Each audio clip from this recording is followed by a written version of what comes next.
This week at NASA.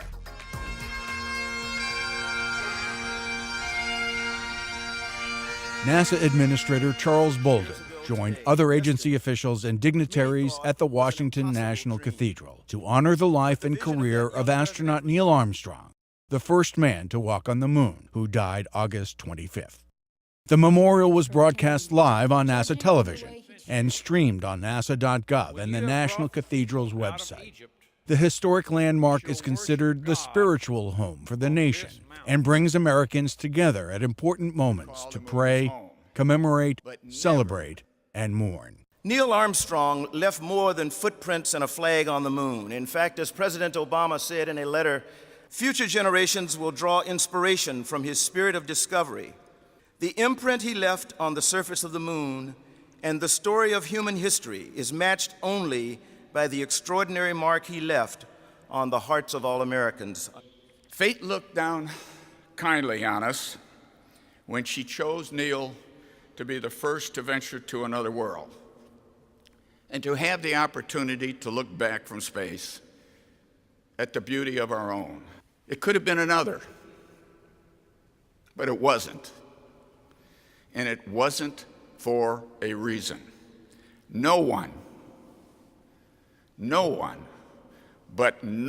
could have accepted the responsibility of his remarkable accomplishment with more dignity and more grace than Neil Armstrong.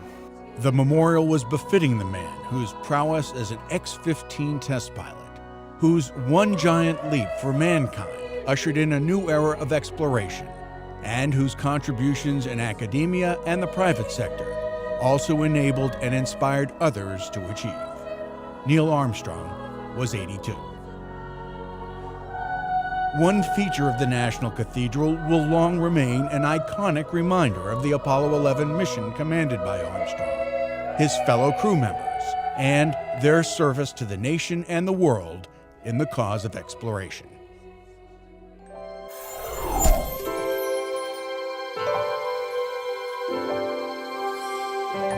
The window is one of the centerpieces of this cathedral. It's one of the most popular things that people want to see. The center of it is the moon rock that was presented to the cathedral in 1974 by Neil Armstrong and Buzz Aldrin and Michael Collins. Michael Collins is a graduate of one of the cathedral schools, St. Albans School for Boys. A gift, by the way, of a former NASA administrator, Thomas Paine. The window is very, very stark and very beautiful. One of the larger presentations that we have in this place. And it's very, very impressive in its whole look in here, and people do seek it out. One of the things that impresses me about it is that there is a deep connection between the spiritual enterprise and the exploration of space. Both of them are about exploring the darkness that's around us as a planet, exploring the darkness from which we come at birth and to which we return at death, the journey inward of the spiritual and the theological, the journey outward of the space programs are very closely connected to exploration, and it ties in my mind, perfectly and beautifully in this place. I'm David O, Lead Flight Director for the Mars Curiosity rover, and this is your Curiosity Rover Report. Over the past 7 days, we've been doing checkouts of the ARM instruments, including the MALI Imager, which is a very versatile instrument that can focus on things that are close by and very far away. The Imager has generated some spectacular shots of the underbelly of the rover and its wheels, of a 1909 Lincoln Penny that we mounted on the rover for calibration purposes so we can check that the camera is operating properly. And it's also been used to generate a nice self-portrait of the mast cam on the rover, a portrait that's taken by the arm looking back, the same way you would take a picture of yourself using a cell phone. We've also been testing the APXS instrument, an instrument for doing contact mineralogy science. It generates spectra that allows us to identify the minerals that are present in a rock. When the checkout of the arm is complete, we'll be continuing our drive to the scientific target Glenelg, but we'll be stopping along the way to take some video of the Martian moons, Phobos and Deimos, passing overhead. We control the rover from Earth, but we have to operate it on Mars time, and a Martian day is 39 minutes longer than an Earth day.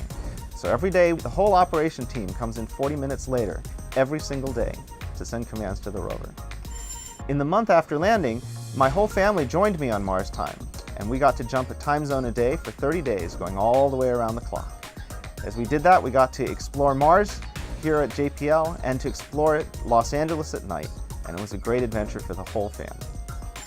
This has been your Curiosity Rover Report. Check back for more updates on what's happening on Mars. Mars Science Laboratory team members at headquarters were at Washington's Florida House for Mars Day in D.C., a celebration of the Curiosity rover's successful landing on the red planet. NASA Mars Program Director Doug McQuistion briefed members of Congress and other invited guests on what science Curiosity is expected to provide during its 2-year mission. Additional presentations detailed how Curiosity and its suite of 10 science instruments will conduct in Gale Crater the most difficult planetary exploration mission ever undertaken. It is indeed a privilege to be here. NASA Deputy Administrator Lori Garver delivered the keynote address at the Space 2012 conference in Pasadena, California. The annual American Institute of Aeronautics and Astronautics Gathering is considered the premier event on space technology, policy, programs management, and education. This is truly something that we work with together as an industry and government and academia, and we look forward to strengthening our partnerships as our commercial space industry assumes even more of a role in this new era of human and scientific space exploration. The theme of this year's AIAA conference was Creating a Sustainable Vision for Space. Accepting the award is John Callis, the MER Project Manager. Also at the conference, the mission team at JPL for NASA's long-lived Mars exploration rover's Spirit and Opportunity was presented the Haley Spaceflight Award for the advancement of the art, science, or technology of astronautics. In its 8th year of operation on Mars, Opportunity is surveying a crater rim about 5,200 miles from Curiosity's current position. Spirit explored the red planet for more than 6 years, 24 times longer than its planned 3-month mission. Past recipients of the Haley Spaceflight Award include astronauts Alan Shepard, John Glenn, Tom Stafford, Bob Crippen, Kathy Sullivan, and the crew of STS-125, the last space shuttle servicing mission to the Hubble Space Telescope. After weathering Hurricane Isaac, engineers at the Stennis Space Center returned to testing the J2X engine. The first post-storm J2X test firing was of the engine's upper stage that lasted 250 seconds. The J2X will help power NASA's Space Launch System, the new heavy-lift rocket that'll send astronauts beyond Earth orbit. NASA Chief Technologist Mason Peck joined state and local officials at the University of Texas at El Paso for the official opening of UTEP's Center for Space Exploration Technology Research, or CSTER, and the NASA Science, Engineering, Mathematics, and Aerospace Education Laboratory, located in the university's engineering building. It's the kind of collaborative activity that we now at NASA recognize as essential to how we are trying to form the future of space technology at the agency. The NASA-funded CSTER conducts analytical, experimental, and computational research in energy and propulsion engineering.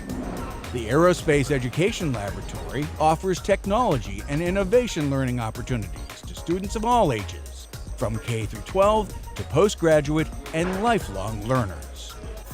3, 2, 1, release. The vertical water drop tests continue for the Orion multipurpose crew vehicle at the Langley Research Center's Hydro Impact Basin. The latest drop for Orion was from a height of 25 feet. Unlike last summer's swing drop tests that certified Orion for water landings, these vertical drop tests help predict Orion's landing loads. Orion is scheduled to launch in 2014 on its Exploration Flight Test 1 and travel 15 times deeper into space than the International Space Station before returning to Earth. The shuttle carrier aircraft that is Space Shuttle Endeavour's ride for the cross-country journey to California made its arrival at the Kennedy Space Center. Like Discovery and Enterprise before it, Space Shuttle Endeavour is taking its turn in the ferry flight spotlight. The first-class piggyback ride atop the SCA culminates for NASA's youngest orbiter at Los Angeles International Airport, with appearances along the way in the skies over several NASA installations, including the Johnson Space Center, Stennis, Michoud, White Sands, and the Ames Research Center. Endeavour is scheduled to arrive at its new home, the California Science Center, on October 13th and go on display October 30th. Meanwhile, the structure for the new Florida home of Space Shuttle Atlantis has been topped out with its highest beam. In a ceremony marking a milestone in the construction of the 90,000 square foot exhibit hall that will house the orbiter at the Kennedy Space Center Visitor Complex, the 38-foot-long, 1-ton steel beam was lifted 116 feet off the ground and locked into place. A small tree and an American flag were fitted onto the beam that bore the signatures of hundreds of NASA employees. Atlantis, the last space shuttle to ever fly in space, is going to look like it actually is in space here at Kennedy Space Center. And I can't think of a more fitting place to tell that story. On November 2nd, Atlantis will be the last shuttle to move out of the operational area at KSC. The shuttle will be transported by the Orbiter Transport Vehicle, or OTV, from the Vehicle Assembly Building to the Visitor Complex. 3 future residents of the International Space Station previewed their upcoming mission during a media briefing at the Johnson Space Center. Expedition 34 and 35 crew members Tom Marshburn of NASA, Chris Hadfield of the Canadian Space Agency, and Roman Romanenko of the Russian Federal Space Agency are set to launch to the station December 5th. We're always looking at ways to getting even better medical judgment up there, and in a small way, my medical judgment is what's going to add to the medical care on board.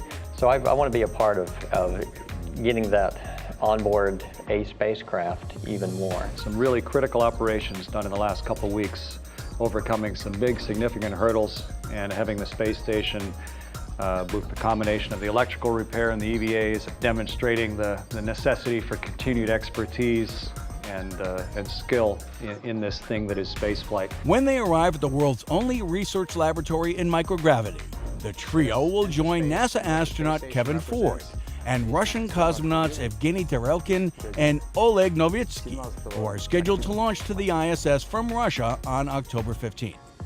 The arm backing away now. Meanwhile, the current crew on board station got rid of some unneeded items. After spending almost 2 months attached to the Harmony module, the Japanese Konatori Transfer Vehicle, or HTV-3, was unberthed and released by Expedition 32 crew members Joe Akaba and Aki Hoshide. An engine firing sent the trash-packed cargo vehicle back into Earth's atmosphere to burn up over the Pacific Ocean. The HTV-3 craft launched from the Japan Aerospace Exploration Agency's launch site in Tanegashima, Japan, July 21st, and arrived at the station 6 days later to deliver several tons of food, supplies, and science experiments for the station residents. Given your unique qualifications, to ask you to serve as the first science officer on International Space Station. But, of course, I'd be extremely honored to be the first science officer. 10 years ago, on September 16, 2002, Expedition 5 crew member Peggy Whitson was named as the first NASA science officer of the International Space Station.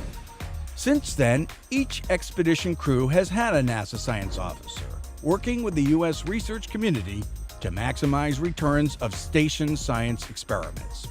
During her tenure as science officer, Whitson conducted 21 investigations in human life sciences and microgravity sciences, as well as commercial payloads.